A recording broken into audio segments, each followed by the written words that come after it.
수소폭탄 터뜨리면요 전체적으로 전국적으로 전산망, 전력망 다 망가지죠. 조선시대로 돌아갈 것이다. 전기 문명이 들어오기 전 시대로 가는 건 분명해요. 그리고 절대로 미국에서 전략 핵무기, 그러니까 수소폭탄 100만 톤짜리를 달고 가지 않을 겁니다. 80년 역사가 증명했잖아요. 수천 개 만들 수가 있습니다. 2, 3년 걸린다는 말이 맞을까요? 아니면 1년 이내가 맞을까요? 짧게는 8주에 만들 수 있습니다.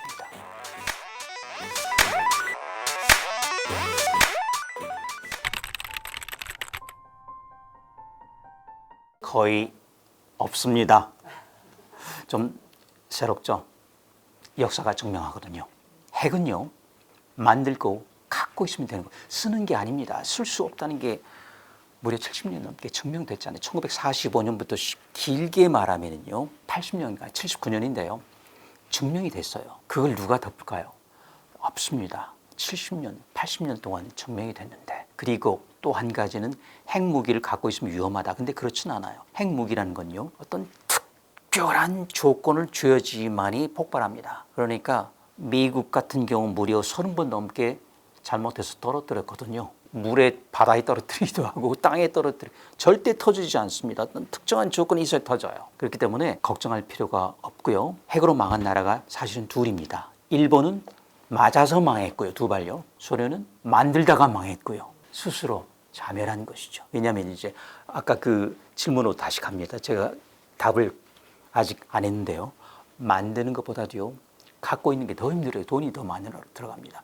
지금 미국 천조국이라고 하잖아요. 국방비가 드디어 우리 돈으로 1,000조 원이 넘었습니다. 그건 우리나라 전체 예산의 2배가 넘습니다. 물론 이제 극비상이긴 하지만 최소한 50조 내지는 100조 원 정도를 유지 보수하는, 더 만드는 것도 아니고 유지 보수하는 데 들어가요. 왜 그럴까요? 첫 번째는 전부 감시를 하죠. 정찰 위성 많이 필요하고, 그리고 이 정찰 수명이 있습니다. 갈아 끼워야 돼요. 두 번째, 그리고 핵 공격에 대비해서는 삼축 체제가 필요하거든요. 대륙간 탄도탄 ICBM 있죠. 그런데 일단 핵 공격 때는 일단은 먼저 미국은요, 북한 빼고 어느 나라도 선제 공격하지 않습니다. 그러니까 언제 쓰게 될까요? 먼저 당한 다음에. 당한다는 것은 지상실은 전부 망가지는 거죠. 그러니까 지하에 사이로를 만들죠. 경납고를 만들어서 그것도 저기 유지보수가 대단합니다. 또 한 가지는 디지털 기술을 쓸 수가 없습니다. 왜냐하면 EMP 때문에 전부 망가지거든요. 그러니까 전부 아날로그예요.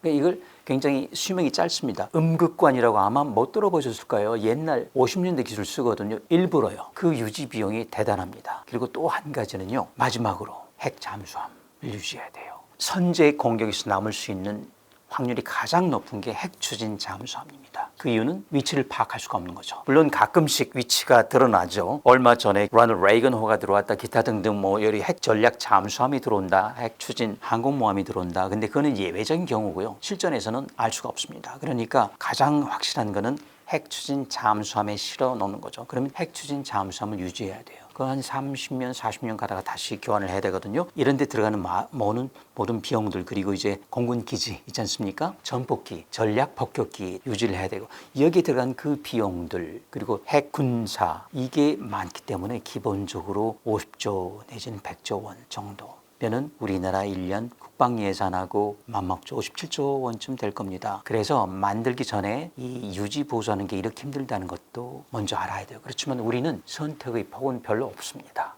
마지막 비무장지대가 사실은 20세기 때 갈라진 그런 진영 싸움, 그렇죠? 그래서 마지막 보루거든요. 그러니까 우리는 그럼에도 불구하고 개발을 해야 되는 상황에 몰릴 수도 있지만은, 저거는 만드는 것보다도 갖고 있는 것 자체, 유지 보수에 더 많은 비용이 들어갈 수도 있다. 그리고 우리는 군사위성 많이 쏴야 돼요. 우리 같은 규모를 하면은 아마 20개쯤 쏴야 되거든요. 그리고 핵잠수함 최소한 3척쯤 있어야 됩니다. 그러니까 동중국해 또는 남중국해에서 아마도 저기 블라디보스톡 정도까지는 항상, 그리고 서해 하나, 그리고 이제 유지 보수를 해야 되니까 3척 정도는 필요하거든요. 경비가 대단합니다. 기술적으로 얼마든지 만들 수 있습니다. 소형 원자로 SMR이 바로 그 기술이에요. 저도 서울대학교에서 25년 동안 그 연구를 했고, 물론 이제 경제성 문제는 있지만은 잠수함에는 기름 뗄 수 없죠. 주유소가 없기 때문에 떠야 되니까. 그래서 할 수 없이 써야 되는 겁니다.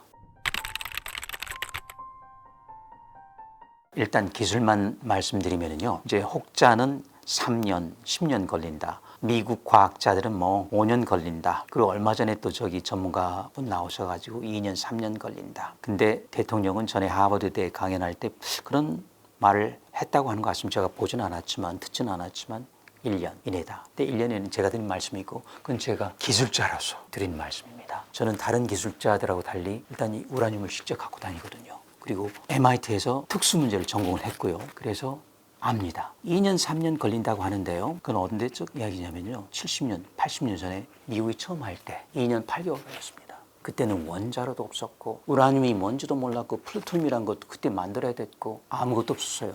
재처리 공장도 없었고 농축 시설 버클리 대학의 아주 옛날 가속기 정도 그 시절에 2년 8개월 만에 만들었습니다. 지금은요 우리나라에 원자로가 있지 않습니까? 그리고 울진 원자력 발전소 하늘이죠 포함해서 25개 돌아가고 있고 중수로가 있고 그리고 벌써 나와 있는 사용 해결료 10,000톤이 넘어요. 그걸 뽑아내면은 기본적으로 우리도 수천 개 만들 수가 있습니다. 2, 3년 걸린다는 말이 맞을까요? 아니면 1년 이내가 맞을까요? 짧게는 8주에 만들 수 있습니다. 지금은 그 말씀드리기 쉽지 않지만은 인공지능이 이제 계속 진화하잖아요. 인공지능이 할 수 없는 게 현재까지는 두 가지 있습니다. 핵무기하고 에너지 문제. 이 두 가지는 못해요.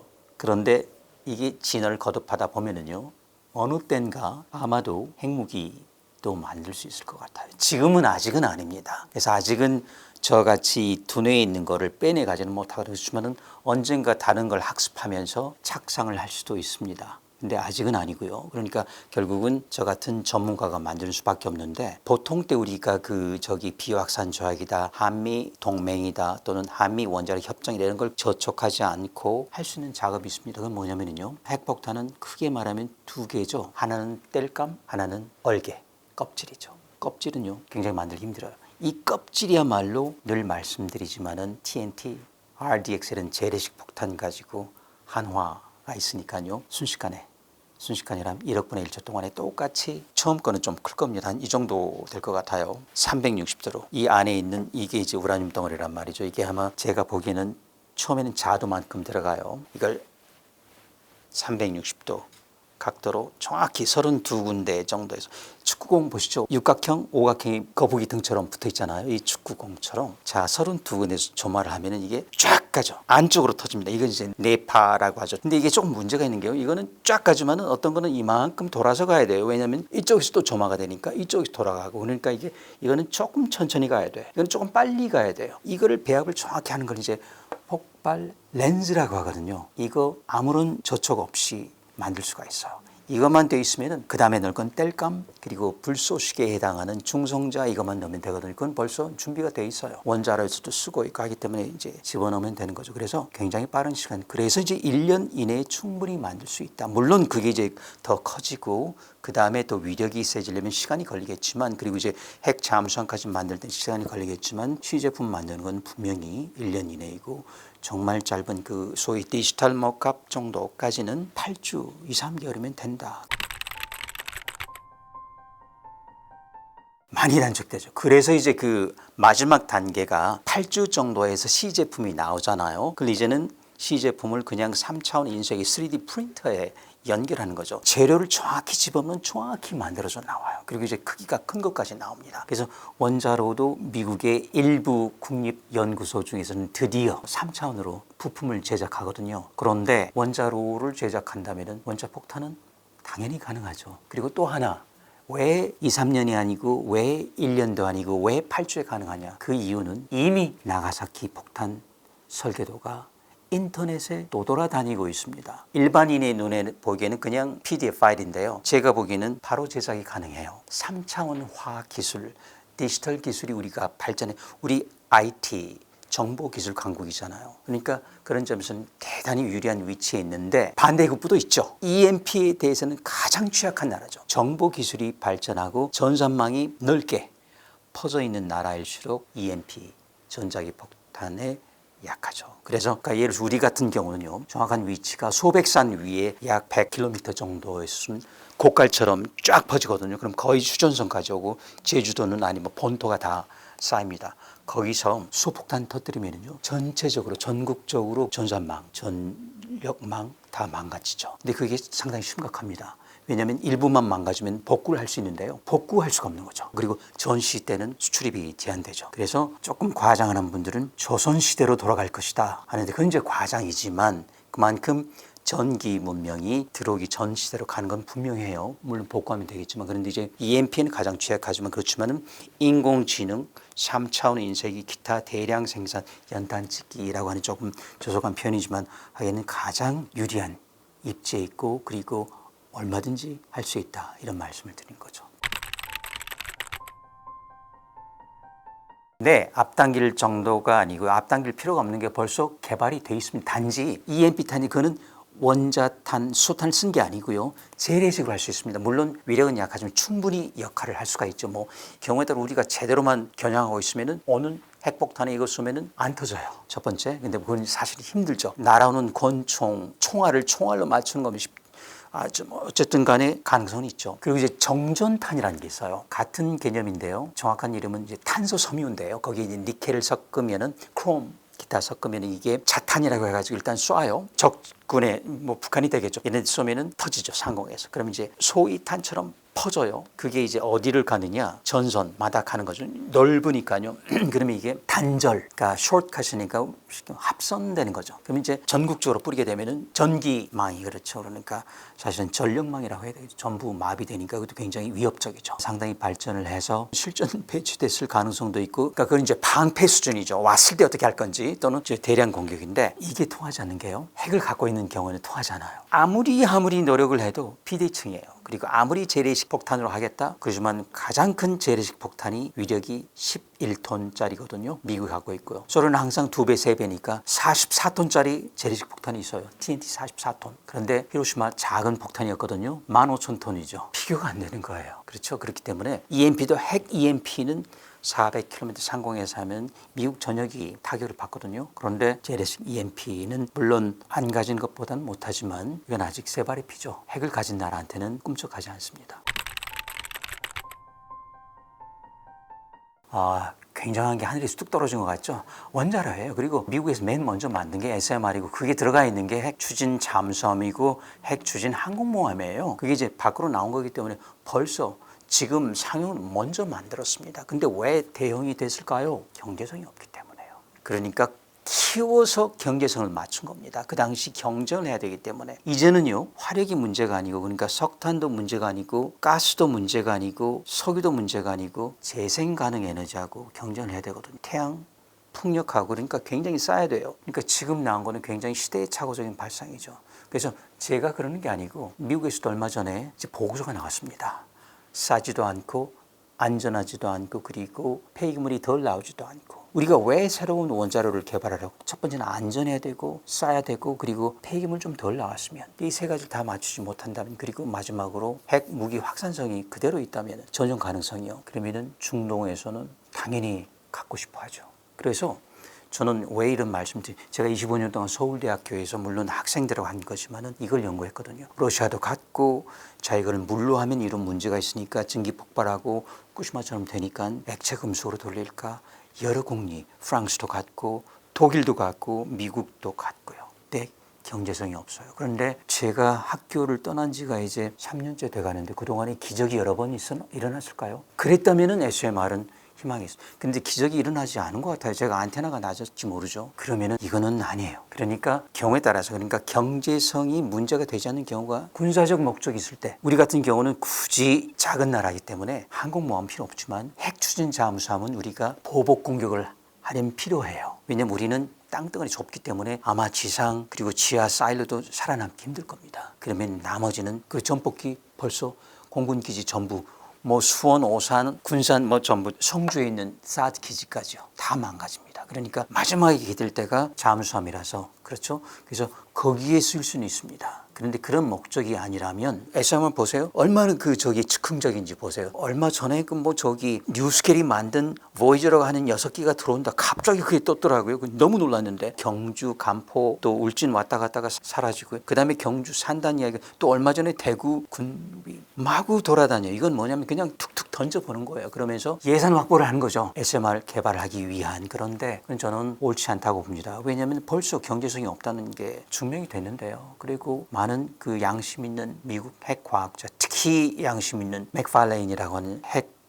규제위원회 위원장이 있습니다. 그 사람 저랑 똑같습니다. SMR이라는 건 존재하지 않는다. 싸지도 않다. 안전하지도 않다. 핵 비확산성, 그러니까 전용된 가능성이 오히려 더 높아진다. 왜냐하면 작아지니까 여러 개를 지어야 된단 말이죠. 그러는 건 뭐죠? 전용 가능성이 점점 많아지는 거죠. 물론 안전하다고 해요. 사고 확률이 1억 년 내에 한 번이다. 그렇지만 10개를 지으면은 바로 1천만 년에 한 번 똑같은 거에 되는 거죠. 그렇죠? 하나를 볼 땐 그럴 수도 있습니다. 물론 그 숫자 자체가 믿을 수는 없죠. 왜냐하면 숫자이기 때문에 숫자 노름이죠. 안전에 관한 한. 그렇지만은 그런 점에서는 SMR은 사실은 소형 원자로인데 소형로는 그렇게 필요하진 않는데 경우에 따라서는 군사적 목적을 위해서는 쓸 수도 있다. 저는 그 정도라고 봐요. 그걸 넘어갈 수는 없습니다.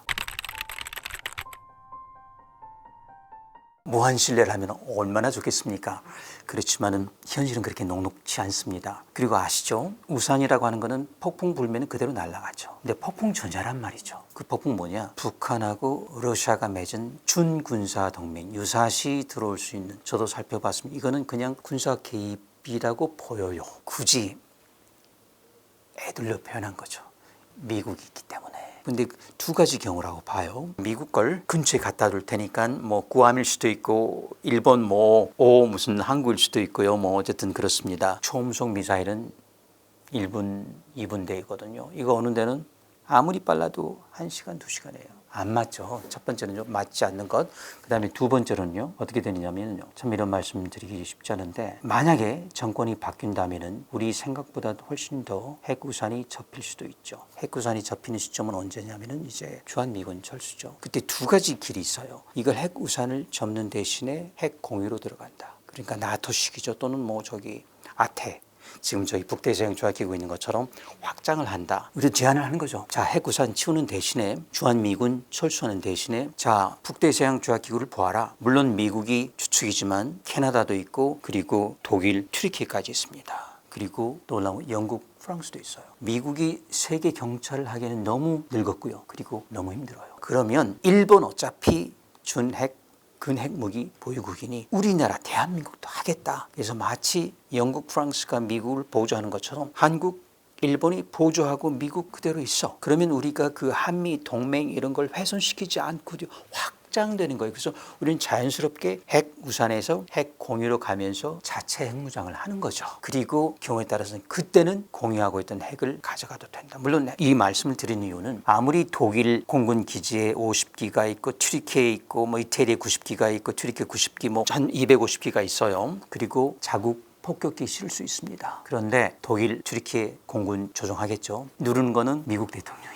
독일 공군, 튀르키예 공군 아닙니다. 결국 우리도 미국 대통령이 국방부 장관, 전략사령관, 합참의장 이렇게 해서 결정하고 그리고 이제 공군 조종사가 미국 조종사가 설령 우리 대한민국 전략 폭격기에 들어가 있더라도 또는 사일로에 들어가 있더라도 그렇게 누른 거라서 결국 뭐죠? 핵 공유는 무늬만 공유지 공유가 안 된다는 거죠. 핵은 절대로 나눠 가질 수가 없는 겁니다. 그래서 지금부터 자체 핵무장을 심각하게 생각해 봐야 되고 그리고 미국하고 그 불협화음 내지 아니면서 얼마든지 이런 그 소위 천위 과정을 거칠 수 있다. 이렇게 말씀드리는 거죠.